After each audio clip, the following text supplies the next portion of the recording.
Hey guys, how's it going? Hope you're doing well. My name is Crown, and today I'm going to read you some very interesting stories that I hope that you're gonna love. And now, without further ado, let's go!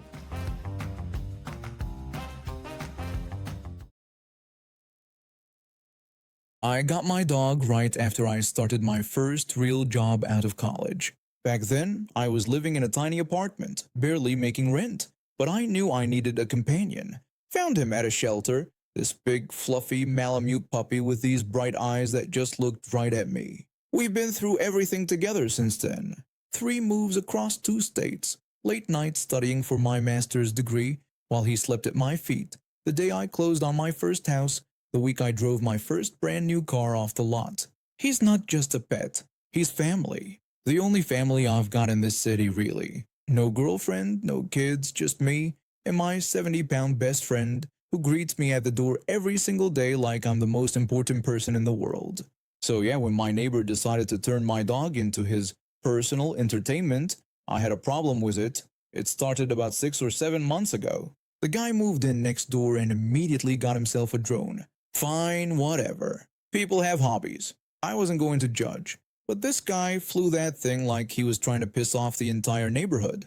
I'd see him hovering the drone right up to people's windows, like he was trying to peek inside. He'd chase cars down the street, racing them like some kind of idiot. What really got to me was what he did in my backyard. I've got a privacy fence, a tall one specifically so my dog can hang out outside without bothering anyone. But this guy would fly his drone right over the fence and buzz my dog. Not just fly overhead either. He'd dive the thing down coming within inches of my dog's head, then pull up at the last second and circle around to do it again. My dog was terrified. This big, tough-looking Malamute would scramble for the back door, whining and trying to hide. It broke my heart. I kept thinking about what would happen if that drone actually hit him. What if it caught his eye? What if the propellers cut him? I walked over to the neighbor's house the first time it happened. I told him I needed to talk about his drone. He asked what about it, acting like there was no problem at all. I explained that he kept flying it in my backyard and it was scaring my dog. I asked him politely to please not fly it over there anymore. He told me it wasn't illegal. He could fly wherever he wanted. I said I was just asking him to be considerate since my dog was really scared. The neighbor actually laughed right in my face and suggested maybe I should train my dog better. Then he shut the door. I tried 2 more times over the next few weeks. Each time he brushed me off or made some smart comment, so I called the police. I figured maybe they could talk some sense into him. The officer who showed up was nice enough, and he went over to have a conversation with my neighbor. But when he came back, he didn't look optimistic. He told me he'd talked to the neighbor and asked him to respect my property and not fly over my yard. But he said technically, airspace laws are complicated, and unless my neighbor was doing something clearly illegal, there wasn't much the police could enforce. I asked if that meant he could just keep terrorizing my dog. The officer apologized and said the best he could do was document that I'd made a complaint. He suggested I keep calling if it continued, saying sometimes a paper trail helps. It didn't help. The neighbor kept flying that drone in my yard, kept diving it at my dog. I started keeping my dog inside more, which sucked since he loved being outside, but I was genuinely afraid the drone would hurt him. Then, in late December, my dog decided he'd had enough. I was inside making coffee when I heard this loud crash and buzzing sound from the backyard. I ran outside and there was my dog standing over the remains of the drone, pieces of plastic and wire scattered everywhere. He caught the thing mid-dive, jumped up and grabbed it right out of the air. The propellers were still trying to spin, tangled in the wreckage. My dog looked proud of himself. I was about to go inside and call my neighbor when he came storming into my backyard, not even bothering to use the gate. He started yelling about what my dog did to his drone. I told him his drone was attacking my dog in my yard. He shouted back that it was just a drone and my stupid dog destroyed it. He said it cost $900. I reminded him that I'd asked him multiple times to stop flying it over here. He said I was paying for it, all of it, and he was charging me for denying him access to his property. I was confused and asked what he meant. He claimed the drone sat in my yard for 2 hours before I let him get it, calling that theft. He kept yelling, making threats, calling my dog names. I just went inside and locked the door. Let him scream. A week later, I got a summons to small claims court. He was suing me for $900 for the drone and another $300 for denying access to his property. 1,200 bucks total. I was furious. This guy had been harassing my dog for months, ignored every request to stop, and now he wanted me to pay him. Hell no. That drone could have seriously hurt my dog. My dog who had been with me for 7 years, who had been there for every major moment of my adult life. No way was I letting this slide. I posted about the situation online, asking for advice. People pointed me toward some resources, explained what evidence I'd need, what arguments to make. I started preparing.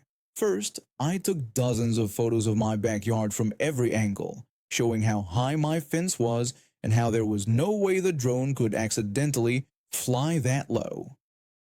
Then I dug up all the videos I'd taken of previous incidents, at least 5 different times where you could clearly see the drone diving at my dog.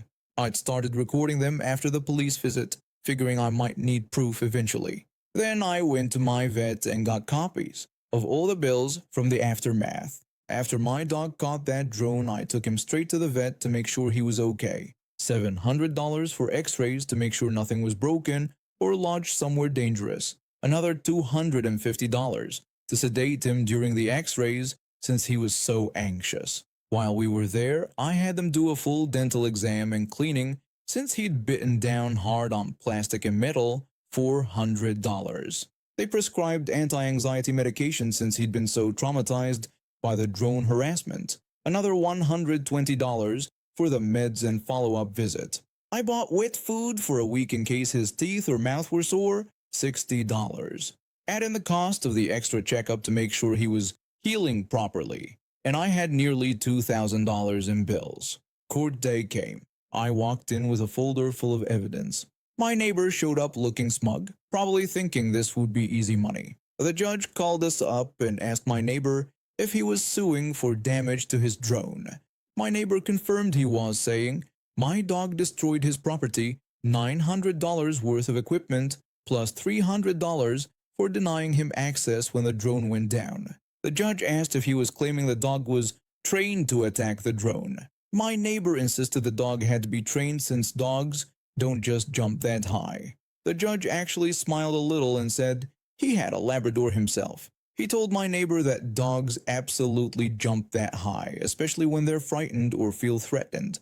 My neighbor started to argue, but the judge cut him off and turned to me, asking for my response. I told the judge I had evidence showing that my neighbor repeatedly flew his drone in my fenced backyard, harassing my dog despite multiple requests to stop. I also mentioned I had receipts for veterinary care required after the incident. I handed over my folder.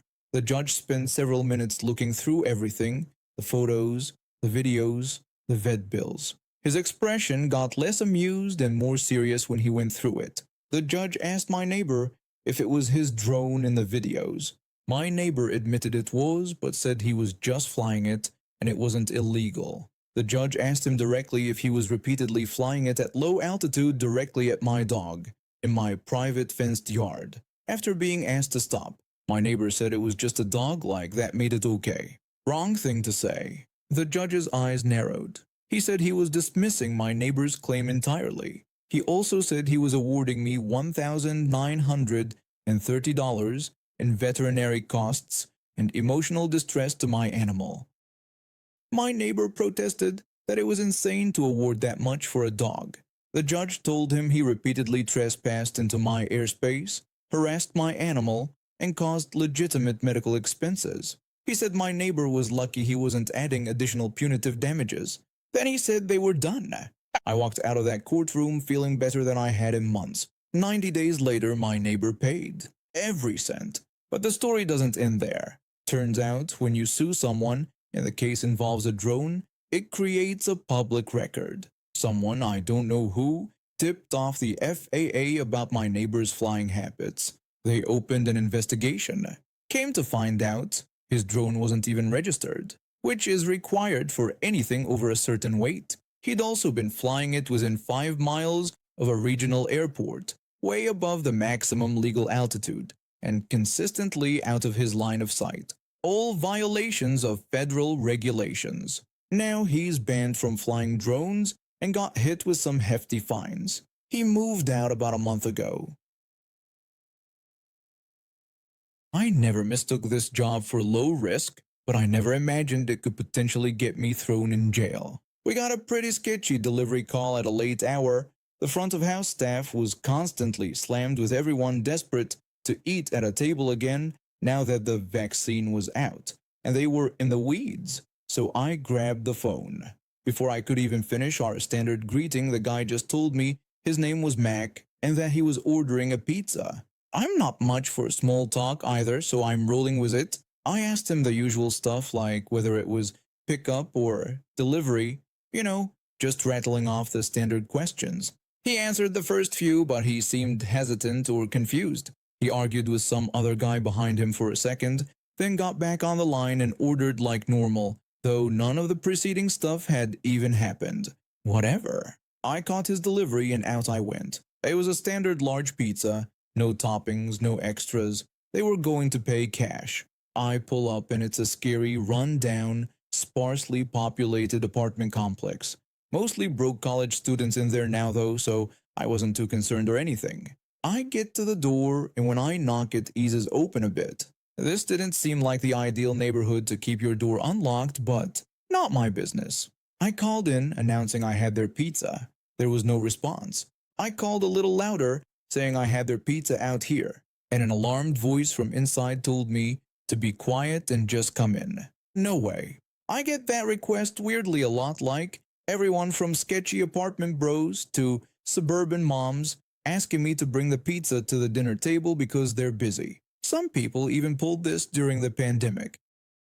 But it's a long-standing company policy, a damn good one, that entering the home for any reason whatsoever is a hard no. So I told him I couldn't do that, but I could leave it out there if he didn't want to come to the door. Just needed payment first. There was a silence and some shuffling, and then the door shut and locked. And the guy asked what I meant by payment first, saying that wasn't what they agreed on. Through the closed door, I was standing there wondering if this was the first pizza this man had ever ordered in his life. Because payment first is basically implied, right? But I'm not looking for any confrontations or trying to be a jerk, so I just told him that our store policy was payment first. And he erupts, screaming that wasn't what he and Mario discussed. So then I thought maybe he was trying to pull some kind of scam on us, because nobody at our store is named Mario, and I'm the one who took this order, so I know what was discussed. I decided if they weren't going to pay, I'd made a reasonable attempt to deliver, and I could safely head out now. When I'm preparing to do so, another guy, looking back now I realize he didn't even have a box, walks very confidently up to the door, pounds on it like a heavy bag, and announces the pizza was there. I didn't know if this dude in the apartment had ordered two identical pizzas from different shops, or if our pizza had taken long enough that he thought we weren't coming and called someone else, or I had the wrong apartment or what. But it was weird enough that I decided to just go, especially because pizza guy number 2 was looking at me with a real intense stare. Way more malice than I'd ever be able to muster on behalf of defending the turf for our joint pies. He asked me something like if he could help me, or told me I had the wrong apartment or something along the lines of a cordial go away. But I was already on my way out and didn't really process it. I went back to the shop, told the story to the chef. We laughed and guessed at what it could have been to drive this man to order 2 pizzas at once. I didn't think about it again for several weeks. Those several weeks later, I was in the shop and a couple cops walk in. Not in uniform, but they had badges. They asked me if I'd been at such and such apartment complex on such and such day, and I told them that was weeks ago, and I had no idea where I was. So they said that in that case, I wouldn't mind coming down to talk to them about what I did remember. I told them I really remembered nothing.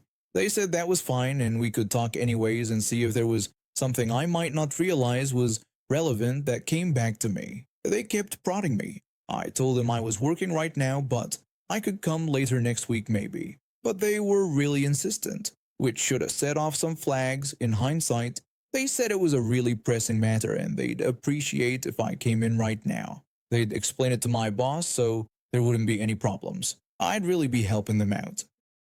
Their not being able to chat to me at work should have been the first red flag. But I knew I had not done anything illegal, so it didn't cross my mind that I could be in any sort of trouble or have a reason to worry.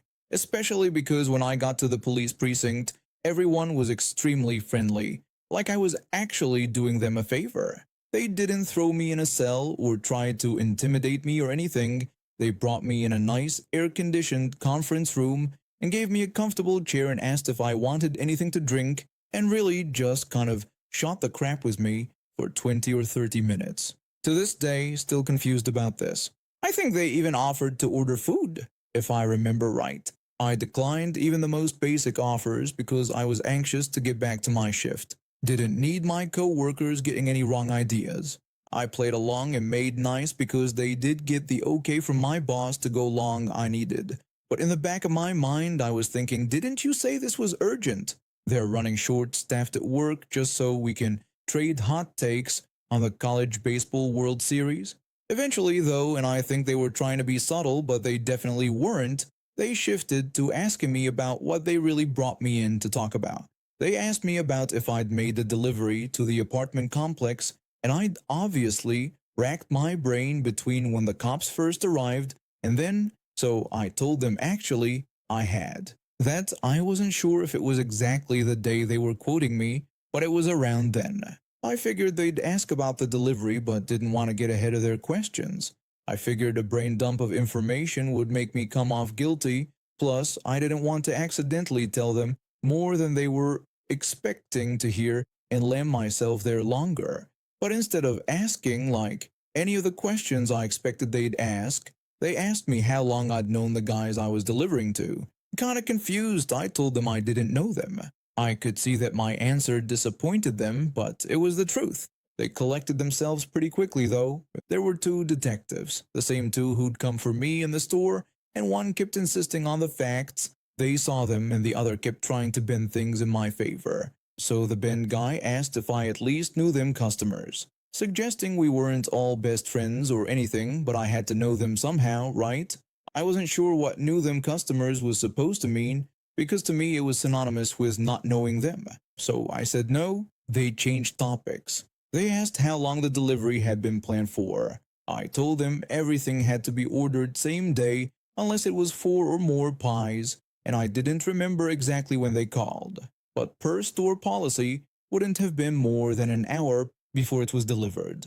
Probably sooner, based on where they were relative to the store. We went back and forth like this for way longer than I was anticipating.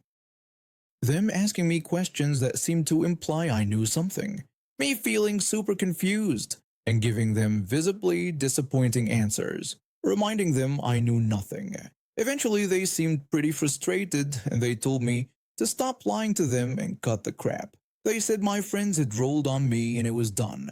And I'm sitting here thinking, I have friends. But of course, in all seriousness, I was shocked by the change of tone because I had no clue what they were talking about.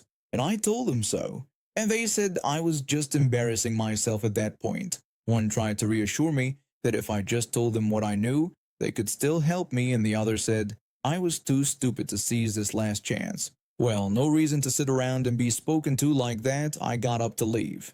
Before I knew what was happening, I was being read my rights. It was like a horror movie nightmare playing out in slow motion in front of my eyes. So I stopped with my, I want you to know that I want to get back to work, but I'm gonna be chill, out of courtesy demeanor, and lost my crap at that point.